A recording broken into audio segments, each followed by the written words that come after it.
selamat datang di channel ini. Sebelumnya, perkenalkan saya Maya Ferdinand Putri. Pada kesempatan kali ini, saya akan membagikan informasi mengenai filsafat kepustakawanan.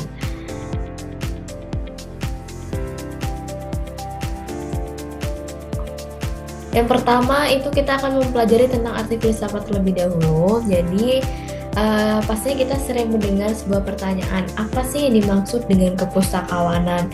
Nah, biasanya pertanyaan itu akan berkaitan dengan filsafat.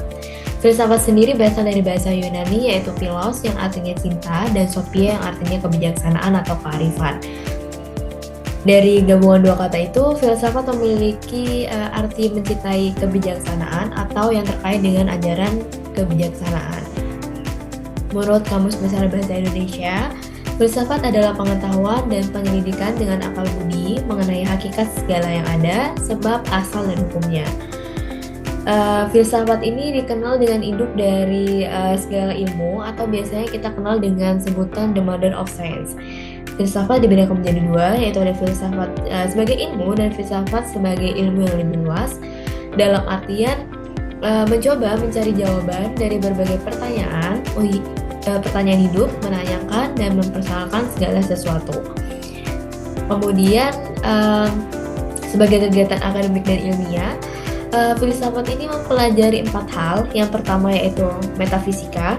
Di sini mempelajari hakikat dari realita. Kemudian ada epistemologi, yaitu mempelajari hakikat dari pengetahuan. Kemudian ada etika, mempelajari apa yang sebaiknya kita lakukan. Dan yang keempat ada logika, yaitu mempelajari bagaimana pikiran kita bekerja untuk menjawab semua pertanyaan hingga bisa mendapatkan sebuah kesimpulan.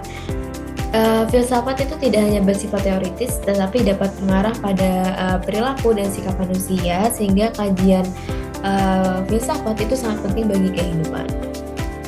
Next, itu kita akan membahas tentang kepustakawanan. Jadi kata kepustakawanan ini berasal dari kata pustakawan yang mendapat ilmuwan ke dan an.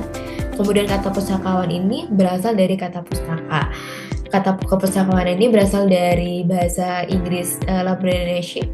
Kemudian akhiranship ini mengacu pada 4 arti, yaitu keadaan atau kualitas sesuatu, status, formalitas atau kehormatan, tingkatan keterampilan dalam kapasitas melakukan pekerjaan tertentu, dan keberkumpulan atau kebersamaan. Menurut Jesse Serra, kepustakawanan ini menggunakan pendekatan dokumentasi, pendekatan sentral, dan whole outlet.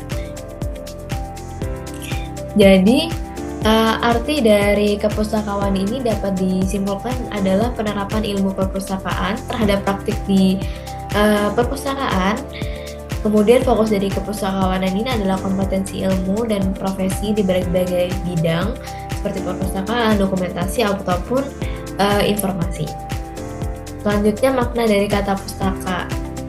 Perlu diketahui bahwa kata pustaka itu bukanlah orisinal dari bahasa Indonesia, melainkan dari bahasa Persia yang sekarang dikenal menjadi negara Iran. Pustaka ini adalah objek dari perpustakaan, dari pustakawan, dan dari kepustakawanan. Kata asli dari pustaka ini sebenarnya adalah pos atau posta yang memiliki arti kulit binatang. Kemudian makna pustaka itu dikembangkan lagi sebagai sistem ilmu dan sistem kekuasaan sosial. Makna pustaka yang dikembangkan sebagai sistem ilmu itu ada 3, yaitu membaca adalah berpikir, membaca adalah proses interpretasi, dan membaca adalah penemuan kembali.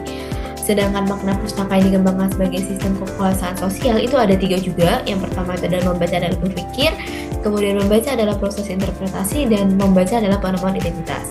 Dari kedua makna ini yang berbeda hanya ada di poin ketiga. Kemudian kata pustaka itu identik dengan kegiatan membaca.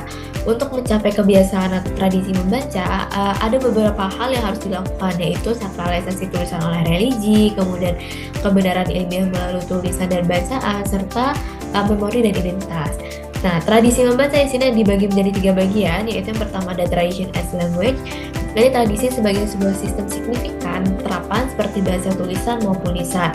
Kemudian ada tradition as narrative. Tradisi ini adalah cerita turun-temurun yang menjadi bagian kehidupan suatu komunitas. Kemudian yang terakhir ada tradition as horizon.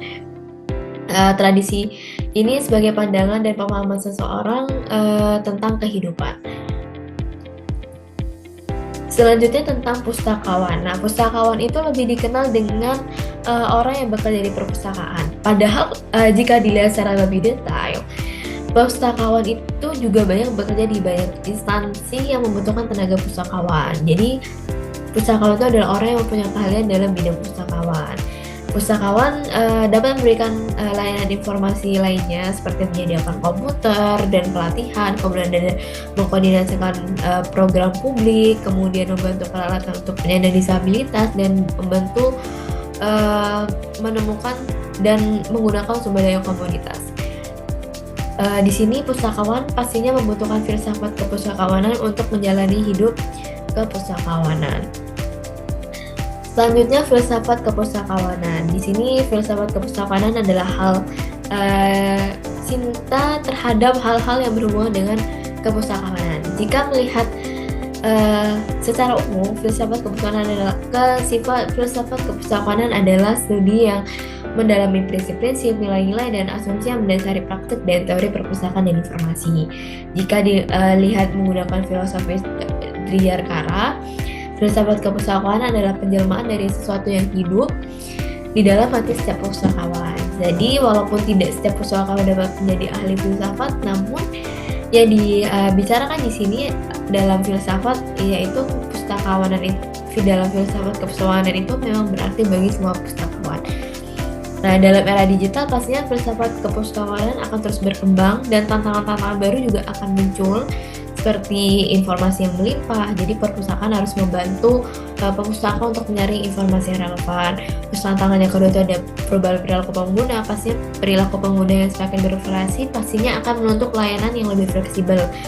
Kemudian ada tantangan teknologi baru, jadi perpustakaan harus terus beradaptasi dengan teknologi baru yang akan muncul seiring berkembangnya zaman.